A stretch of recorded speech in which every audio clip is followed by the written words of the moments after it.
When you're naming the most common types of exotics that come into the veterinary clinic, I'm going to list off the sections and the common breeds in those sections. So mammals that are non-rodent would be rabbits, ferrets, skunks, pot-bellied pig, a hedgehog, and a fennec fox. When you're dealing with mammals that are rodents, it'd be guinea pig, chinchillas, rats, mice, gerbil, hamster, prairie dogs, and capybaras. Then when you're dealing with avians, you usually will do canaries, finches, parakeets, Amazon, and the African gray parrot, cockatoos, cockatiels, and macaws.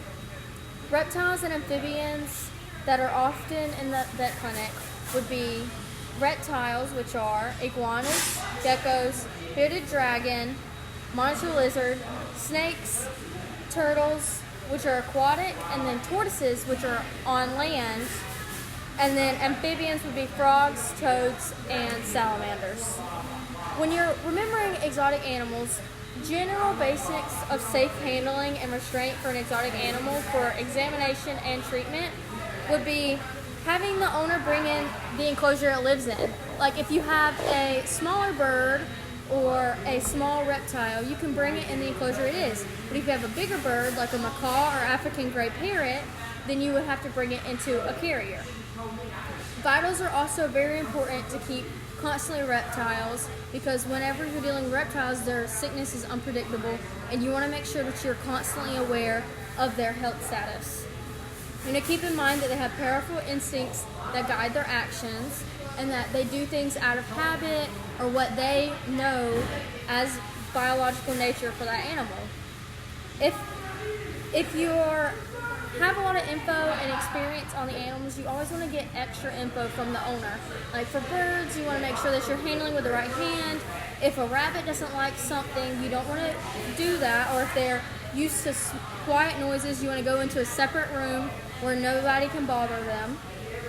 So you wouldn't want to bring them into a room where you already have dogs or other animals that are really loud that might make it even more anxious.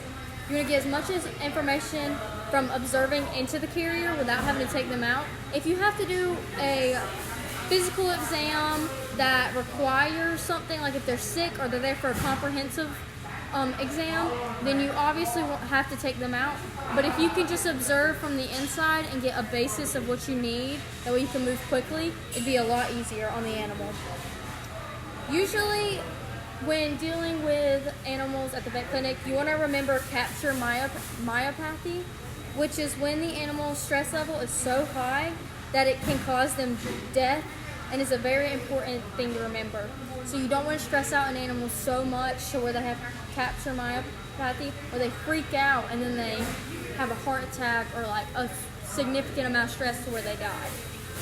You want to remember that any special equipment needed for restraint is helpful. You want to go ahead and have the equipment you need already out, that way you can quickly do what you need to do efficiently and sufficiently so it can be over with.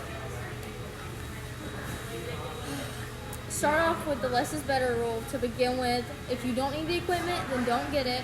But if you absolutely need it and you've got experience with this animal, then I would go ahead and get that. And a common thing that people need to remember in the vet clinic is animals break easily, especially rabbits. They are very sensitive and they are very much needed to be handled with care. You also want to remember that guinea pigs or certain exotics can be very vocal, such as birds, guinea pigs, sometimes toads, frogs. But you want to make sure that if a rabbit is vocal, you want to immediately stop what you're doing, because it could cause capture myopathy, because they're usually not vocal. And you want to make sure you pay close attention when handling exotics and what their behavior is like.